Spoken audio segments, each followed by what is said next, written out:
NC Beer Guys, and welcome to another episode of NC Beer Buzz. We are continuing our far western journey in North Carolina today, and we're going to try to introduce you to all the beer that's not available just in Asheville. There's more about craft beer in western North Carolina than just Asheville.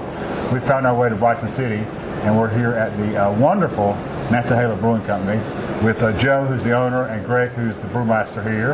And they're going to teach us all about Nantahala. And if you guys have not had a chance to come to Bryson City, it's a beautiful, quaint little mountain town. Polar Express comes when it's in season. And does this train open to the public when it's not in season? All I know is the Polar Express. Yeah, they run it Is it year-round. the same thing you said in the Polar Express at Christmas? They call it something different? It is. Okay. Yeah, they do a regular tourist train that runs out to the Nantahala Gorge during the summer. Okay. And they just started doing the steam train again after 30 years or something. Oh, I don't even know about that. Okay. You'll hear it coming in here shortly because they just left about an hour Okay, ago. all right. It's really cool. So we're right here across Depot Street from the train station and the train tracks. So wonderful location. We're going to talk about a new and upcoming location for Nantahala. But first, let's talk about, thanks for having us in for one thing. Sure. Appreciate it. We love what you guys do, and you're not an upstart by any chance. Give us some history of Nantahala for our guys who don't know Nantahala. Started in 2009, Okay. right here in this building. It was not anything like what it looks like today. I'm sure. Giant warehouse with a bunch of feral cats in it. And what was here before in the warehouse? Not a whole lot of anything. There was an Army surplus shop on one half of the building at some point in the 90s that fizzled out. Then there was some studio apartments here, which was a little creepy. But all that was pretty much gone by the time we got here. So, and you were a home brewer who wanted to do brewing, or what? Why'd you come to be? No, I actually got into it from the marketing side of things. Okay. So I've been working in the alcohol industry since since before I could legally drink. But you were a little ahead of the curve with craft beer. I mean, not too ahead, but in 2009, everybody wasn't doing craft beer. Exactly. So what motivated you? I had done a lot of work in the liquor industry, and I actually thought that maybe I would end up, getting involved in maybe a craft distillery at some point. But this opportunity came up, and I've always wanted to live in Bryson City. We used to vacation here a lot. Okay, and you're from where? From outside of Augusta, Georgia. I moved here from Charleston, South Carolina. Mm-hmm. And so the opportunity came about, and this building was here. It had been sitting here for a really long time, not doing anything, and definitely ideal for a brewery. I mean, we've got almost 50-foot ceilings in here, and perfect location right across from the train. Now, did you take on all this square footage to start with? We did. Just didn't use it all, obviously, at first. Exactly. We got pretty lucky. The guy who owns the property has been really good to us, and he set it up so that we could kind of grow into it. But at the same time, there wasn't really anything else in here, and not a whole lot of options for such a giant building in the middle of a small town of 1,500 people. This building was built back in the 40s as a warehouse to help do some ancillary projects after they finished Fontana Dam. So they needed it for storage, and actually the floor that's underneath us, there's a ramp that goes out to where there used to be railroad tracks, extra spurs, and so they would come in, unload into the building, and then go out the back door to go build smaller projects. Okay. After that was done, they kind of ran out of a purpose for the building. So we know the Nantahala brand is fairly well known across the state now. That wasn't the case the first few years, I guess. No. How did it get to be statewide? Well, we're all the way out to Durham, Chapel Hill, but the biggest thing is the park. You have to drive right past the brewery to go to the national park. One of the 3 most popular entrances to the Great Smoky Mountains. And if you look at the number of people who visit the park, it's close to 10 million a year. This year with the Centennial, they may actually eclipse that number. Right.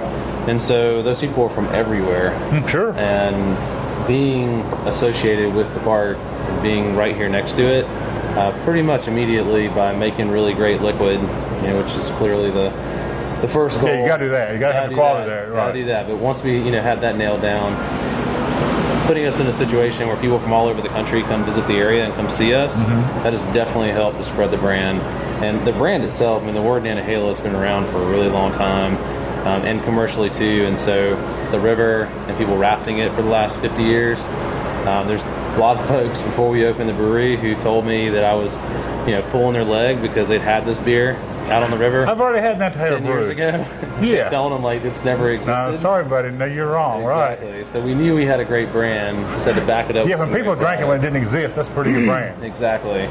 And so we've kind of grown into it, from that point. We've definitely taken the path of slow growth. We've had, some challenges like most businesses have, and I've had some folks who were involved in the beginning that aren't with us anymore. And by that process, we've ended up kind of going that slow burn route, which was whether you really intended to or not. us. It kind of exactly. That's what organically it was slow. Well, it was interesting because you'd see folks, other breweries who maybe had a little more capital or decided to kind of go all in and grow really rapidly, and people kept asking us, well, your beer is great, you got a great brand, how come you guys aren't doing this? And we're really lucky that we really don't have any debt, and we want to keep it that way. Oh, nice. Giving us a lot of flexibility to do the things we want to do. Right. Greg and I have never had a conversation about, all right, now what is the cost of this batch? We've talked about individual ingredients because sometimes individual ingredients can get a little out of control when we're designing a new beer. But on a day-to-day basis, we're really not focused on, what is that cost of that one batch of beer. It's really more of, let's make sure that batch of beer is really, really good. And that it fits into the overall brand, the overall lineup, menu. Exactly. Greg, you've been involved since day one, or? Not since day one, since 2011. Okay, so a couple years in. About 5 years, yeah. Were you brewing elsewhere before? Not professionally. I had been home brewing for 17 years at that point in time. Okay. And didn't really have ambition to work at a brewery. Well, I had ambition to work at a brewery, but not to be a brewmaster. It wasn't what I was looking to do. It was just a hobby of mine at the time, and ended up at the right place at the right time and the right set of circumstances. And what system are we brewing on now? We're brewing on the same system that we started with, which is a 10-barrel pub systems that we originally sourced. We originally bought the whole brewery from RJ Rockers when they upgraded. The whole brew system. Yep. Mark was increasing his capacity and brought in a couple partners, and so they upgraded, I think, to a 30-barrel system and moved to a brand new location, awesome location in downtown Spartanburg. And so they didn't really need it anymore. So we got lucky. It was also right when the market crashed. Yeah. So some of the big firms on Wall Street were going under, and everybody was panicking, and they weren't sure. We got into a really, really lucky circumstances where we had the money we had set aside to start. You didn't need to borrow a bunch of money. Exactly. And you found a system you could buy. And Mark really wanted to get rid of it. I didn't want to have to deal with holding on to it for a year or two, not knowing if somebody would come along, be able to get bank financing. And you were ready. And so he cut us one heck of a deal, and we were able to buy the whole system and get going without having to go into debt, which was awesome. One of the things that appealed, when I was here before, first time I was ever on this premises, I brought my sister and brother-in-law with me and my wife. We had been up at Cherokee gambling and came out here because I wanted to show her the brewery. And she had never been to a brewery. But she was so impressed with, not only did she's not really a beer drinker, she drank a little bit, but she came here and saw all the other things. She said, look, man, they got live music here. Yep. They got a nice atmosphere. Everything going on here is what she had never conceptualized as a brewery. Sure. So all that goes on here too. It's not just about drinking beer. Exactly. Started the venue maybe 4 years ago. I feel like it was 5 years, but I think it was 4 years. Okay. The short of that story was all of us love music. My wife, big time music fan, a little older than I am, so she had opportunities to tour. You had to get that on tape, didn't you? That your wife's older than you are. She'll love that. Way more attractive than me. So. But way older too, right? Way older, but old enough that she actually got to go see some of the last Dead shows and got to go see Fish and all those awesome bands. And so a good friend of ours was closing down his bar. He was one of our original accounts and had taken a job in Virginia. And so he had a PA system, and he'd already booked a bunch of bands. And we've been talking to him about maybe sharing some bands and kind of getting it going here. And so he felt really bad because he's really connected to the music industry too. And he said, man, I don't want to tell these guys I can't, no place to put them, right? The deal. So would you guys be willing to host them, and I'll give you all my equipment, at least to get you through the first year. And we did, and he helped us book a lot of the bands, a lot of the folks he'd been working with. And it was, the first year was a little different. We thought about charging some covers for some of these guys. And eventually, in the second year, we figured out that we just needed to set a plan, build a really nice stage. Get people in the door. Get people in the door, not charge covers. and that's what we've stuck with. And it's been really successful for us. People know we have music on Friday and Saturday night. And they buy their beer at retail, and that's where you do find. Exactly. You're okay with them being in the premises. There's also, we've been really lucky to grow the music side of the business over the last 4 years and get bands from all over the place. A lot of folks maybe don't really know those bands, but when they get here, they know that we, like our beer, have a reputation for quality music. And so even if they haven't heard them, they're not paying the cover, so I'll go try them out. Free music, just go check it out. I'll buy a beer anyway on Friday night or Saturday night, so I'm also buy it there and listen to this music. Exactly, and there just isn't anything else like that around here. You get back over to Waynesville. So you might be like one of the few live music places in town? I think we're really the only in town, music in Bryson place City. in Bryson City. Okay. There are people, that might have somebody picking on the porch or something. Or in the corner, maybe, but not a real setup. But not a real venue, and that's been pretty cool for us. Speaking of venues, we don't have so much time. I want to move on. You've got some pretty big plans coming up in the next month or so. Yeah, we do. Tell our viewers what you're doing ready to do. We bought the old RC Cola plant. Which is right up, if you go up Depot, which we're on Depot, if you go up to the end of Depot and kind of up the mountain, or? You just go to the end of the street and it starts right there. Okay. So it's about 4 acres. It has the old RC Cola bottling plant that was built back in the 20s. And you bought the whole complex? Bought everything. Okay. Yeah, bought it all. And what are you doing there? Originally we bought it for distribution. Last winter, there was more beer in here than you could actually walk around. In order to get from our wintertime bar to the bathrooms, there was a tiny little path to get there. Right. You couldn't even see the brewery or the. Because you had produced beer that you had to get out the door. Exactly, and so we needed a warehouse, and unlike bigger cities, there's not that space available to go rent. And that property became available, and so we bought it. And there's a section of the property, it's about 11,000 square foot building. It's about 3,200 square feet or so that we just couldn't really find a purpose for. It didn't really fit into the distribution side of things, and we've always wanted to have an opportunity to add food both to the brewery and to have our own setup. Because there's been a couple of different places next door, food type places. There have, and but it wasn't yours. You didn't control it. It's kind of bar food, and we've looked at taking it over a couple times, and it just didn't work out. And in part because the space that is next door can't handle the volume we already do here. Right. And so it was one of those tough decisions. So why go there? Exactly. From day one, it's not what you need. Exactly. And so down the street, we were able to build full-on open kitchen concept with a big dining room, indoor-outdoor bar. Got about a 1/4 acre we fenced in. This is all right along the tracks. Like a beer garden, or like a beer garden, but more like a place where it's fenced in and you can sit there at the bar and eat some food and drink a beer and watch your kids run wild. Or bring the dog. And they can't get it, can't get out. Dogs we're not going to be able to have because it is a full-on restaurant. Oh, okay. North Carolina doesn't allow that. Right. But yeah, it's. And what kind of food?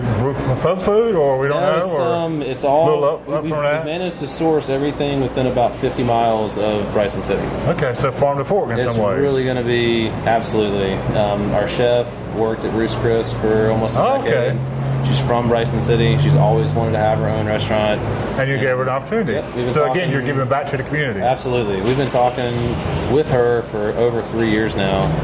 Our GM we just hired came from really high-end, high-volume restaurant background. So he did that for about 20 years. And he came on a few months ago to help us wrangle production, but also to help us kind of lay the groundwork for being able to handle having a small kitchen here and the full kitchen down the street, because we will have food here as well. So it'll be very limited menu of about 10 items. Will be made to order. That you'll mostly cart down the hill? We will. So we'll make all the ingredients and then we'll bring them here in the prep kitchen. Right, okay. And then everything will just be prepped to order. You'll finish the plates here. Yep. Now, will you have a tap room up there separate from the brew pub, or you drink at the how's that? We've got a pretty big bar down there that we've built, and our plan is to have our flagships down there, but we also we're ramping up our barrel aging program.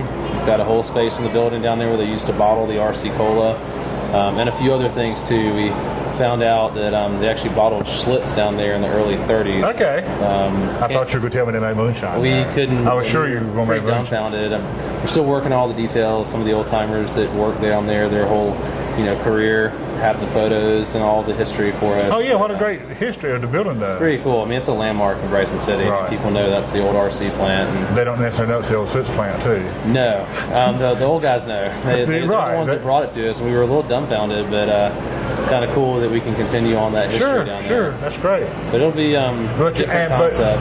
But to be clear to our viewers, you're not taking anything away from this facility. No. We're not doing anything less here. No, and we bought the extra land down there because we're running out of room here in terms of production. We're going to get to a point in the next year or so where if things keep going the way they're going, we're going to have to build another brewery. And there's just not a lot of flat, buildable land available in this area. And you got some acreage up there you might do that with. Absolutely. That's, about 3 acres of it is completely undeveloped for the most part. And right along the railroad tracks, there's also a beautiful view of Island Park and the Tuckasegee River from there. So it's a really cool setup. Now, what are we going to call that? Is that going to be, what's it going to be called? I think we're going to call it the warehouse because that's what we call it. The warehouse. The warehouse. Not Nantahala? Not branded it that way? It'll be the Nantahala. I know it is going to be it'll be Nantahala Brewing, but we all mostly known as the warehouse. Yep. Okay. That's what we'll do. And we don't want to confuse the truck drivers that are coming and going every day, coming to get beer to take. Well, or the public, frankly, whether they're coming to Nantahala or they come to the warehouse. Exactly. They need to understand there's a difference. There is a difference. So it'll be branded with our brewery, of course, but there's just different functions down there. So we want to make sure, and it's also want to make sure the truck drivers, like I said, go in and not off and around the corner. So. Right. Yep. A little technical difficulty with the lights here, but she caught her mistake real quick, missed technical difficulty, and taught it back on.